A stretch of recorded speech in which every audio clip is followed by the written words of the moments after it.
Shri Swami Samarth Vaishnavi खमने lifestyle या YouTube चॅनलवर तुमचं सर्वांचं खूप खूप स्वागत आहे. स्वामींना गुरुपौर्णिमेनिमित्त गुरुपद कसे द्यावे, स्वामींना गुरु कसे करावे, गुरु का करावे, हे आज आपण पाहणार आहोत. व्हिडिओ संपूर्ण पहा. 29 जुलै वार बुधवार 2026 या दिवशी गुरुपौर्णिमा आहे. गुरुपौर्णिमा म्हणजे आपल्या स्वामींचा दिवस. आपण स्वामींचे आभार मानण्यासाठी स्वामींची सेवा करत असतो.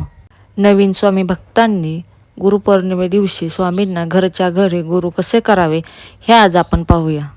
तर सर्वात आधी आपण पाहूया की गुरु का करावा. आपल्या आयुष्याला दिशा देण्यासाठी, भरकटलेल्या मनाला स्थिर करण्यासाठी, आपले विचार आचार शुद्ध होऊन संकटातून मार्ग काढण्यासाठी आपल्या आयुष्यामध्ये गुरु हे असलेच पाहिजेत. गुरु आज्ञा ही मनपूर्वक पाळलीच पाहिजे. आपल्या गुरूंना शरण जावे. गुरु हेच ब्रह्मा विष्णू महेश्वर आणि गुरु हेच परब्रह्म. म्हणूनच आपण आपल्या गुरूंना साष्टांग नमस्कार करावा. गुरु हेच आपले माता पिता आहेत. गुरूंची नित्य सेवा करावी. मनुष्याला त्याचे भोग हे भोगूनच फेडावे लागतात. प्रारब्धाचे भोग हे जर गुरूंच्या सानिध्यामध्ये गुरुसेवा करता करता भोगले तर त्याची तीव्रता कमी होते आणि ते सहज भोगताही येतात. आपल्या आयुष्याला योग्य दिशा देण्यासाठी, आपल्याला ज्ञान प्राप्त होण्यासाठी गुरु करावा, गुरुभक्ती करावी. आपण सर्व स्वामी भक्त खूप नशीबवान आहोत की आपले गुरुपद हे ब्रह्मांड नायक श्री स्वामी समर्थ महाराजांनी घेतले आहे. महाराजांना गुरुपद कसे द्यावे हे पाहूया. तुम्ही स्वामी सेवेमध्ये नवीन असाल आणि तुम्हाला स्वामी महाराजांना गुरुपद द्यायचे असेल तर सर्वात आधी तुमच्याकडे स्वामींचा फोटो किंवा मूर्ती असणं गरजेचं आहे. फोटो किंवा मूर्ती ही तुमच्याकडे पाहिजेच, तर तुमची सेवा स्वामींपर्यंत पोहोचेल.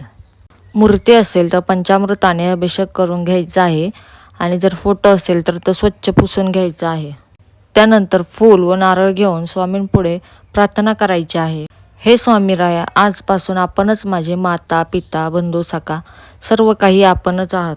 आपणच माझे गुरु आहात. मला आपला शिष्य बनवून आपणच माझे गुरु व्हावे आणि मला गुरुपदी लीन करावे.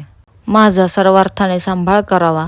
आणि यानंतर नारळ व फूल स्वामींसमोर ठेवून स्वामींचे दर्शन घ्यायचे आहे. गुरुपद दिल्यानंतर स्वामींची सेवा म्हणून 11 माळी श्री स्वामी समर्थ या मंत्राचा जप करायचा आहे. त्यानंतर श्री स्वामी चरित्र या सारामृतातील 1 ते 13 अध्याय याचं पठण करायचं आहे आणि तारक मंत्राचे पठण करायचे आहे. अशा प्रकारे आपण आपल्या घरी साध्या पद्धतीने स्वामी महाराजांना गुरुपौर्णिमे दिवशी गुरुपद द्यायचं आहे. गुरुपद देताना आपण जो नारळ व फूल घेतलं होतं ते फूल स्वामींसमोर ठेवायचं आहे आणि जो नारळ आहे तो एक स्वामींच्या मठात किंवा मंदिरात नेऊन अर्पण करायचा आहे. स्वामींना गुरुपद दिल्यानंतर स्वामींची नित्यनियमाने सेवा करा. रोज श्री स्वामी समर्थ या मंत्राचा जप 1 माळ किंवा 3 माळ किंवा 8 माळ किंवा 11 माळ करायचा आहे. आणि श्री स्वामी चरित्र सारामृत या ग्रंथातील रोज 1 ते 3 अध्याय असे 7 दिवसात वाचायचे आहेत. हळूहळू स्वामी सेवा वाढवायची आहे. चांगले कर्म करत राहायचं आहे. सतत स्वामींचे नामस्मरण करायचं आहे. कष्ट करत राहायचं आहे. महाराजांच्या सेवेत टिकून राहणे हीच सर्वात मोठी परीक्षा आहे. स्वामींवर विश्वास ठेवा